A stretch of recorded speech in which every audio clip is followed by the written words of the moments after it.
नमस्कार, स्वागत है आपका प्रेप शॉट में। पिछले वीडियो में हमने अरब इन्वेजन थ्योरी जो थी वो उसके बारे में बताया था। मैंने साथ साथ ये भी बताया था कि मेडिवल इंडिया जो प्रारंभ हुआ है उससे पहले अरब और टर्किश दो टाइप की जो पावर थी जिन्होंने इन्वेजन किया।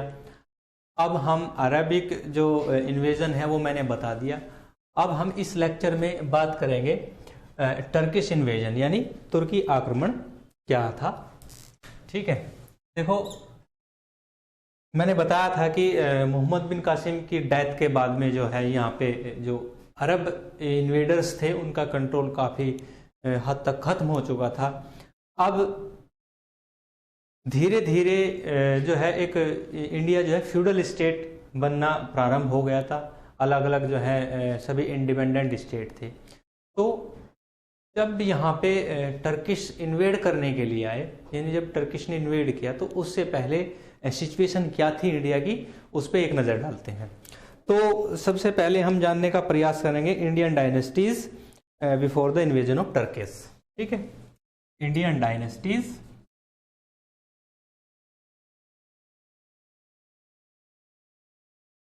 Before the invasion of Turkish. ठीक है, तो ये मैंने मैप बनाया है। इस मैप में जो इंडिया की सिचुएशन थी, जितनी भी इंडियन डायनेस्टीज थी तकरीबन मैंने सभी को इस मैप में बता दिया है।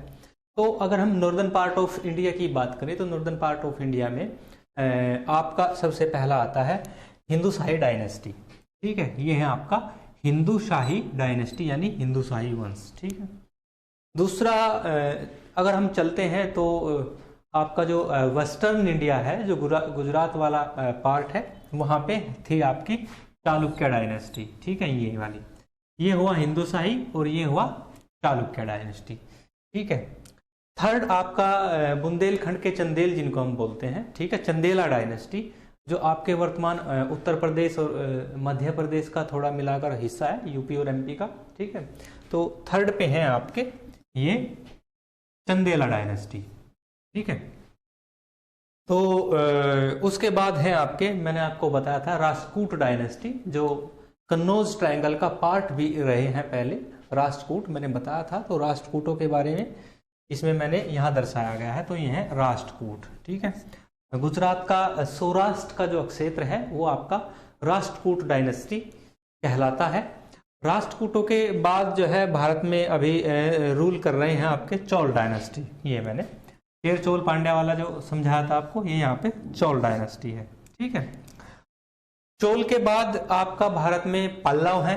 यहीं पे आपका मेडिवल इंडिया में जो है एक नई डायनेस्टी जो है राइजिंग हुई थी जिसका नाम था Pallav dynasty.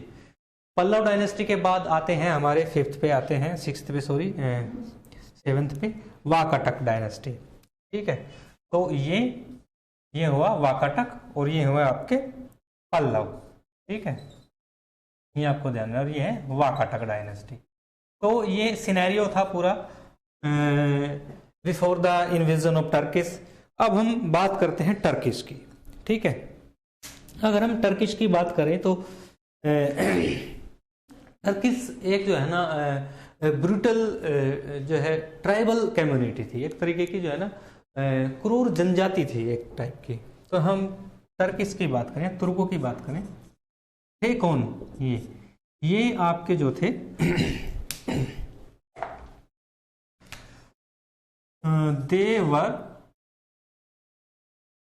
They were a tribal community.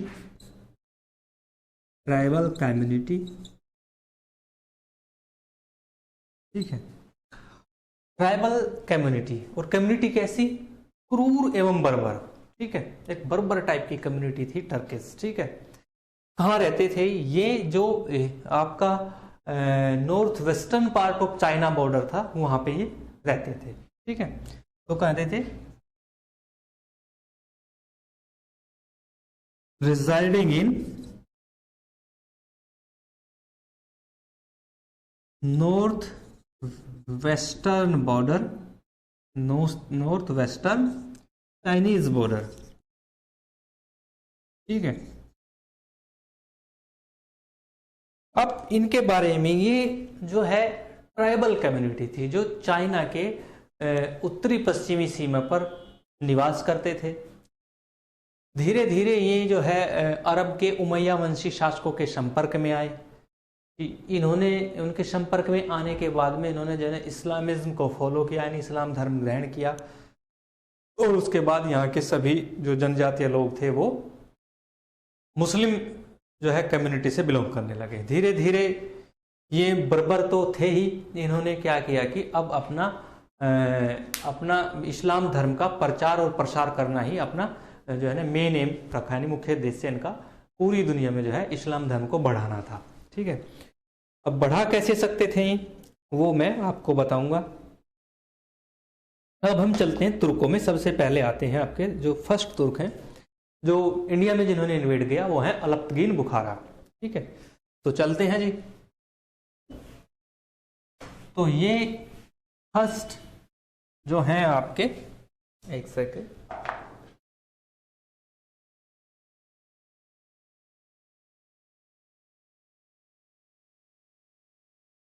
तो फर्स्ट जो ट्राइबल हैं आपके वो हैं अलप्तगीन बुखारा। अभी अलप्तगीन बुखारा कोई किंग विंग है नहीं, अभी वो ट्राइबल ही हैं, इंडिया में आए हैं। ठीक है,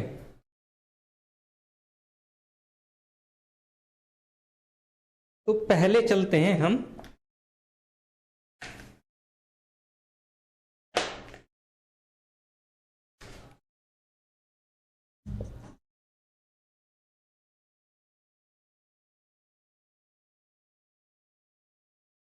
अलप्तगीन बुखारा, इनका नाम है। तो मैंने कहानी बताई है कि ये जो तुर्की लोग हैं धीरे धीरे इन्होंने अपना मुस्लिम धर्म का प्रचार किया और ये शासक बने आगे चल के। तो इन्हें क्या क्या था, जो अलप्तगीन बुखारा है ये खुरासान का गवर्नर था, यानी खुरासान का राज्यपाल था। ठीक है, तो ये था क्या, governor of Khorasan, governor of Khorasan.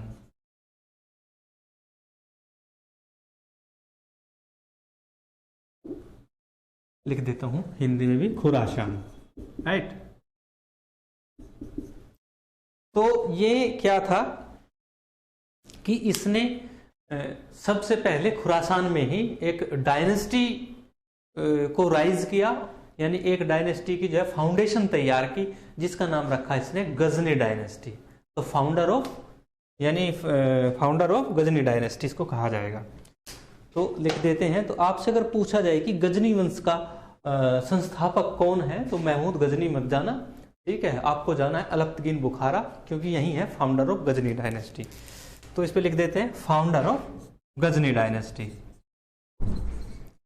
Founder of Ghazni dynasty.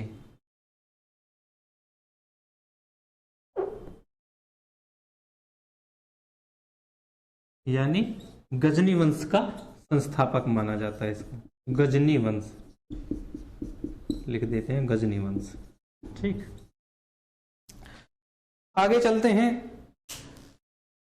इनका एक जो है स्लेव था, यानी गुलाम या दास जो भी कहें, अलप्तगीन बुखारा का। ठीक है, ये जो अलप्तगीन बुखारा है इनका एक स्लेव था, स्लेव माने कि गुलाम या दास।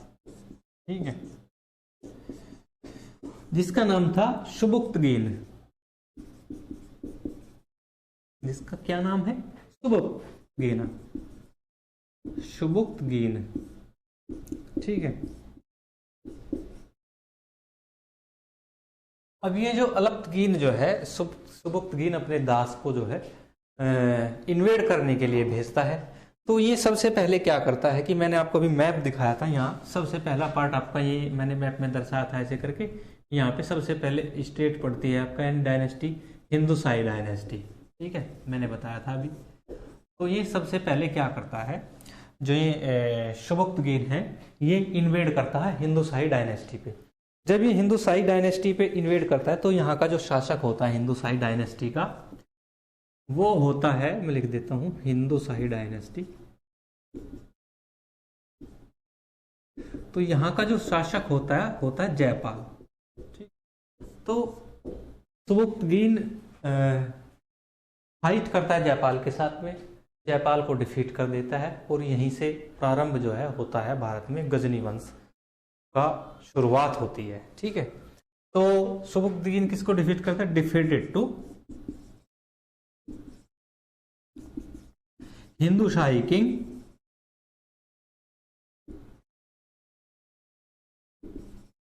जयपाल। ठीक है, तो ध्यान रहे, दोबारा फिर बताता हूं। बात है अलब्दकीन बुखारा। ठीक है, ये खुरासान का गवर्नर होता है अलब्दकीन बुखारा और ये फाउंडर होता है गजनी डायनेस्टी का। तो गजनी वंश का जो संस्थापक है वो अलब्दकीन बुखारा है। ये अपने एक स्लेव यानी दास को भेजता है जयपाल पर जो है आक्रमण करने के लिए। जयपाल को डिफीट कर दिया जाता है सुबुक्तगीन द्वारा। फिर इसके आगे, ठीक है, इसके आगे होता क्या है,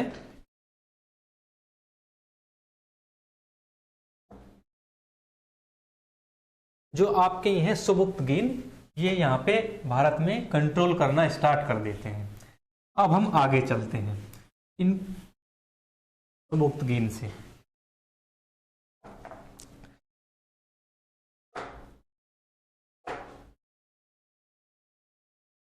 अभी हम कहाँ हैं? सुबुक्तगीन पर। जैसे ही ये कंट्रोल होते हैं, इनका एक बेटा होता है सुबुक्तगीन का, जिसका नाम होता है आपका महमूद। ठीक है, क्योंकि गजनी डायनेस्टी से होते हैं ये, तो ये महमूद जो है अपने नाम से पीछे जो है ना गजनी टाइटल का यूज करता है, तो इसका कंप्लीट नाम क्या हो जाता है? महमूद गजनी। ठीक है, तो सुबुक्तगीन का बेटा है महमूद गजनी।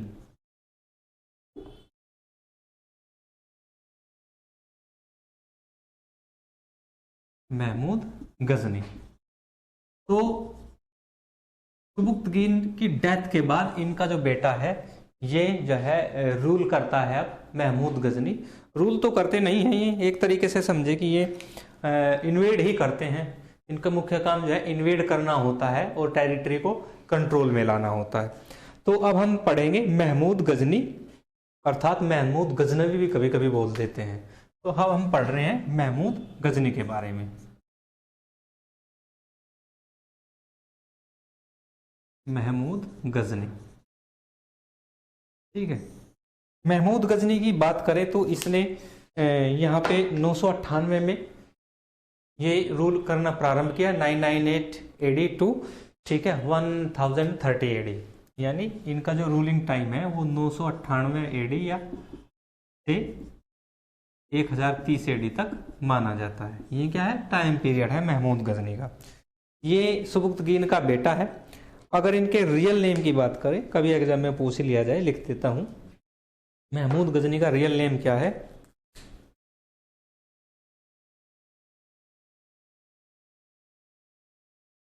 इनका रियल नेम है यामीन ud-Daula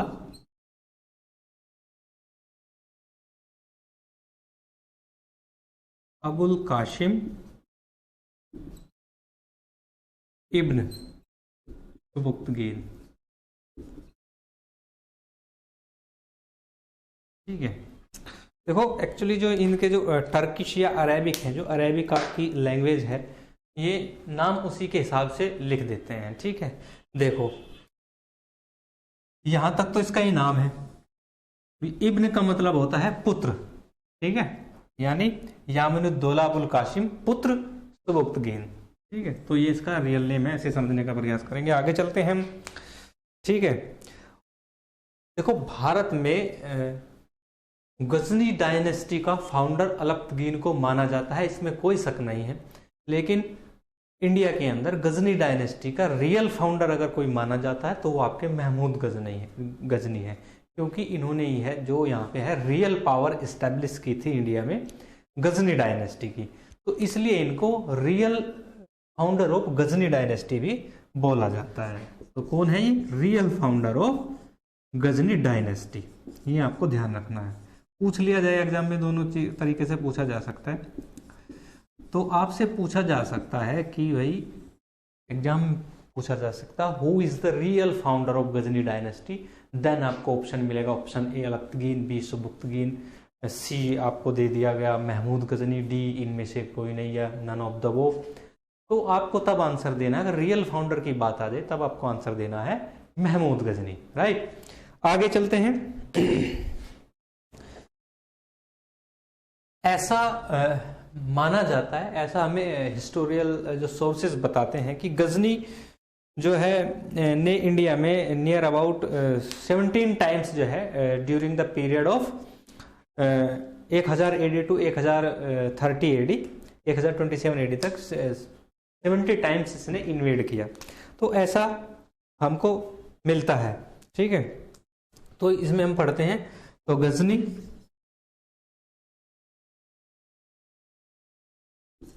was invaded in India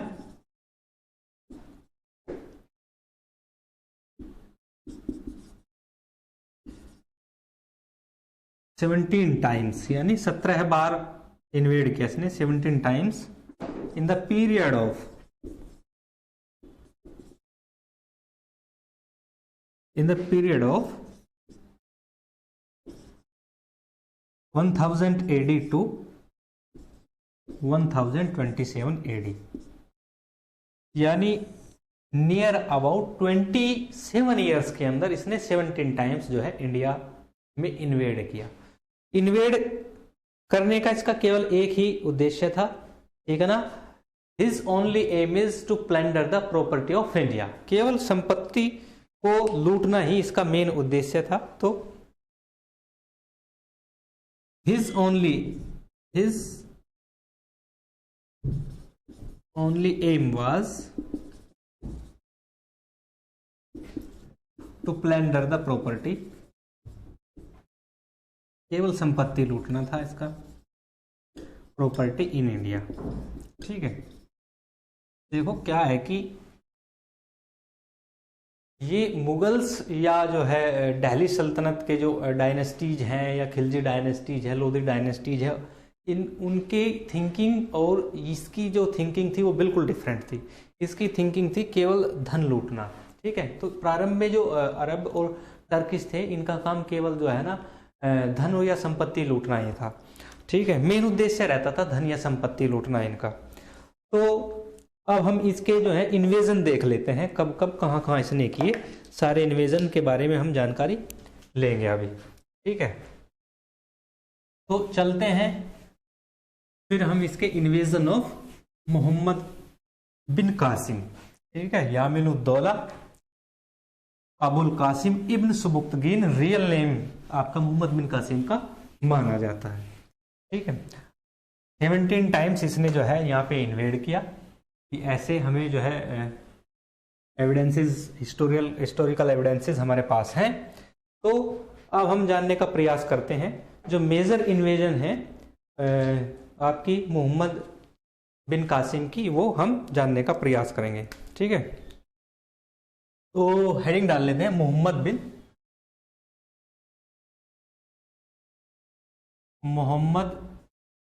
bin Qasim invasions in India, ठीक है। भारत में मोहम्मद बिन कासिम के आक्रमण कब कब हुए वो हम जानने का प्रयास करेंगे, ठीक है। तो सबसे पहले इसने क्या किया, ठीक है, इसने 1001 यानी 1001 AD में, सबसे पहले 1001 AD, ध्यान दें, में इसने हिंदू शाही किंग जयपाल, हिंदू शाही किंग जयपाल जो थे आपके, उन्हें डिफीट किया, ये ध्यान रखना है आपको। तो पहला जो था इनका जो कैंपेन था, इन्वेजन कैंपेन, ठीक है, वो जयपाल के अगेंस्ट था, हिंदू शाही किंग जयपाल को इन्होंने डिफीट किया। दूसरा इन्होंने किया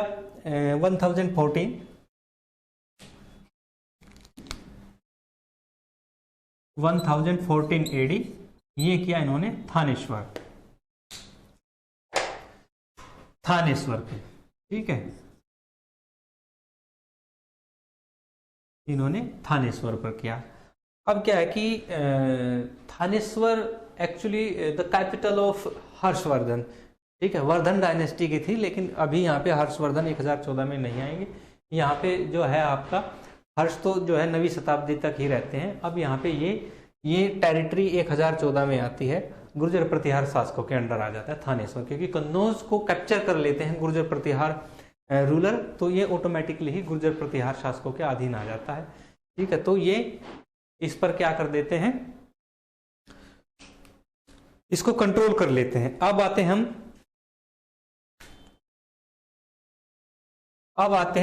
1018 एडी, ठीक है, 1018। अब कन्नौज जो गुर्जर प्रतिहार किंग्स हैं उनके अगेंस्ट जो है मोहम्मद बिन कासिम अब कैंपेन करेंगे। ठीक है, 1018 एडी, ठीक है, जंग या वेन्यू कन्नौज।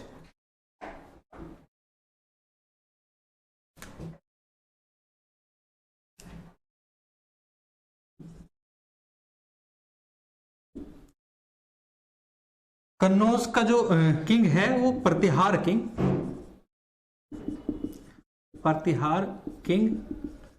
राज्यपाल, ठीक है। अब कन्नौज सेंट्रलाइज पावर है, केंद्रीय सत्ता है कन्नौज, और छोटे छोटे जो फ्यूडल स्टेट हैं वो सीधे जो है राज्यपाल के कंट्रोल में आते हैं।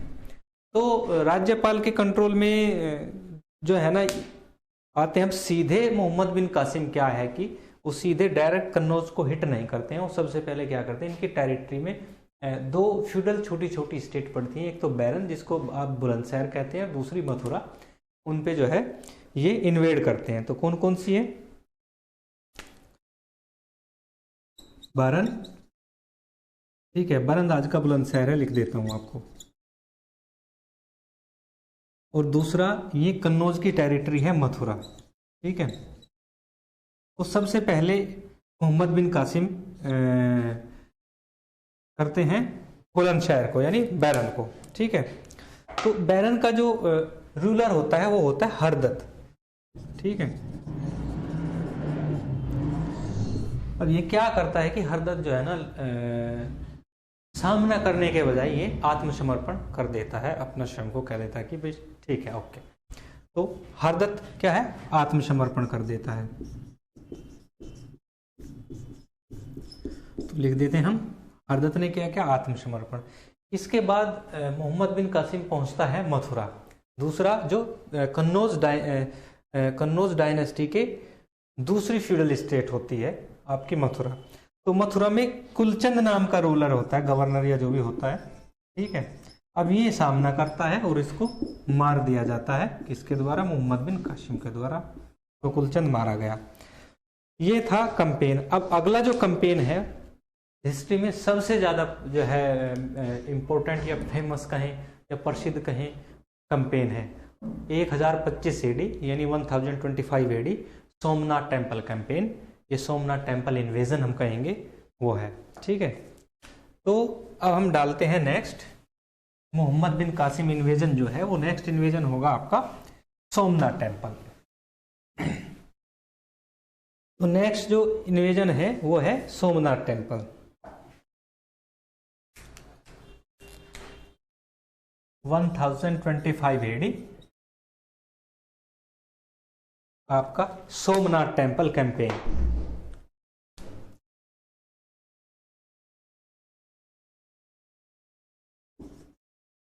सोमनाथ टेम्पल इन्वेजन, ठीक है। तो यहाँ पे क्या था कि सोमनाथ जो टेम्पल है वो आपका ये गुजरात में पड़ता है, ठीक है। गुजरात में मैंने पढ़ा था आपको, सोलंकी डायनेस्टी एक पढ़ाई थी मैंने, ठीक है। तो सोलंकी डायनेस्टी के जो रूलर हैं भीमा फर्स्ट या भीम प्रथम के बारे में मैंने बताया था। तो इस टाइम यहाँ पे सोलंकी डायनेस्टी के सोलंकी किंग भीमा फर्स्ट यानी भीम प्रथम, इनका शासन था, ठीक है। तो कुछ हिस्टोरिकल सोर्स ये कहते हैं कि जब इन्वेड किया सोमनाथ टेम्पल पर आपके मोहम्मद बिन कासिम ने, तो ऐसा माना जाता है कि जो आपके भीम प्रथम हैं, इन्होंने कोई जो है ना मिलिट्री हेल्प नहीं की थी सोमनाथ टेम्पल के लिए। लेकिन उसके बाद जब यहाँ से सारी प्रॉपर्टी और संपत्ति को लूट कर ले गया आपका मोहम्मद बिन कासिम, उसके बाद भीम प्रथम जो हैं उन्होंने इसका जो है दोबारा मैन्युफैक्चर या निर्माण कंस्ट्रक्शन करा दिया था सोमनाथ टेम्पल का, ऐसा माना जाता है। तो ये थी आपकी जो है जो तुर्क हैं, तुर्कों के जो इन्वेजन है, खास तौर पर आपके मोहम्मद बिन कासिम का इन्वेजन आपको मैंने बता दिया है। ठीक है, मोहम्मद बिन कासिम के बाद जो है अगला जो आपका होगा वो होगा मोहम्मद गोरी। ठीक है, घुरिद डायनेस्टी इन इंडिया, और मोहम्मद गोरी के आगे ही जो है इसमें आगे आ जाएंगे आपके जो दिल्ली सल्तनत है वो प्रारंभ हो जाएगी। आज के लिए इतना ही, थैंक यू।